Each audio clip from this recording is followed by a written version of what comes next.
धन्यवाद अध्यक्ष महोदय. अध्यक्ष महोदय, आपल्या माध्यमातून मी मंत्री महोदयांचं लक्ष वेधू इच्छितो. मंत्री महोदय, ओला, उबर ह्या ज्या काय ॲपद्वारे गाड्या ज्या काय बुक केल्या जातात त्यांच्या ड्रायव्हरनं मराठी सोडा साधं हिंदी बोलता येत नाही. याबाबत मी आपल्याला 2 पत्र पाठवलेत की यांचे आयडेंटिटी कार्ड, यांचं आधार कार्ड, यांचं ड्रायव्हिंग लायसन, जरी बाईकचा विषय असला तरी ह्या गाड्यांच्या ड्रायव्हरचं हे संपूर्ण चेक करणं अत्यंत आवश्यक आहे. माझा तर संशय आहे की मुंबईमधनं जे अल्पवयीन मुलं आणि मुली ज्या काय हरवल्या जातात त्यामागचे मूळ सूत्रधार हे असायला पाहिजेत. कारण ह्या कोण कुठून आलाय, कोण कुठे गेला हे कोणालाही समजत नाही. काश्मीरी आणि बंगाली हे मोठ्या प्रमाणावर त्या ड्रायव्हरमध्ये भरती झालेले आहेत.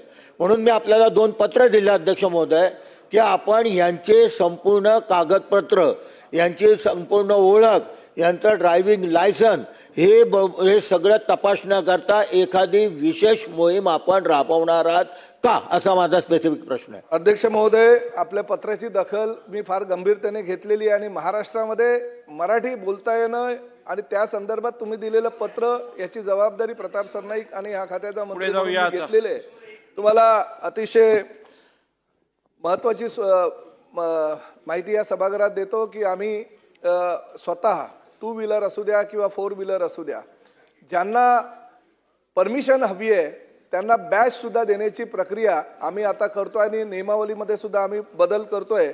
1 ऑगस्ट पासून आम्ही ती नियमावली जारी करतोय आणि लॉ अँड ज्युडिशियल डिपार्टमेंटकडे ऑफिशियल ते आम्ही परवानगीसाठी फाईल पाठवलेली आहे आणि त्या माध्यमातून लॉ अँड ज्युडिशियल डिपार्टमेंटची परवानगी जुलै महिन्याच्या अखेरीस येईल याची आम्हाला खात्री आहे.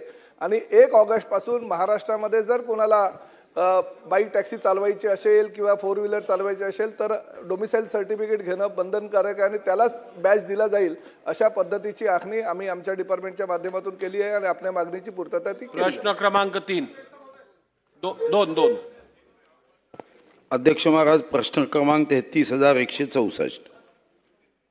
छापल्याप्रमाणे. अध्यक्ष महाराज, या ठिकाणी